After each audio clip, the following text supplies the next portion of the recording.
when you watch the game, do you like to be at a bar? Do you like to be by yourself? What's your game day environment? What's the game day routine? It's changed. Because it's changed. It's changed. So let's go back to this time. 2004. Let's go back to like 1995. Bert. Game day ritual. Game day. Wake up early. Wake up early. Did you go to bed with like the cleats on or something? No. No, we partied all night. Yeah, all right. Partied all night. Standard. Yeah. Wake up early and bong hits right away. Like right away. Wake and bake. Wake and bake. Everyone got just casual high, and then you'd run errands. Like, all right, we need some kegs.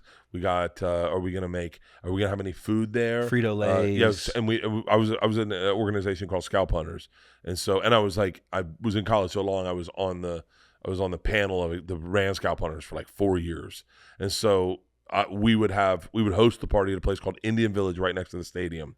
And so we put up a big Scalp Hunter sign. Anyone that was like cool at that time, it's still the same at Tallahassee. Anyone that was like someone with a little leverage was a Scalp Hunter. So the coolest dudes in that whole school would show up to Indian Village. And we'd have probably like 4 different houses, different fraternities, but then the Scalp Hunters party was the shit. And then say we had like a 1:30 game, a noon game. People are rolling in at 9 o'clock, and we start with a specialty cocktail. Like my buddy Hutch would be like, all right, today it's Harvey Wallbangers. And so he'd be like, oh, we'll run through Harvey Wallbangers until we step into beer. And so we get a nice buzz, and then bong hits through the day until it was game time. And then this is really interesting. People would load up on, because you didn't serve booze in the thing, they'd load up on plastic bags, and Jim Beam at the time was what everyone drank. And then they put them in their waist. And then I would take lox and bagels and put them in my waist.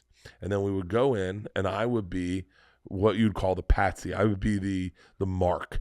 And so I would go in very noticeably with a plastic bag in my waist and very nervous and making movements and touching my bag.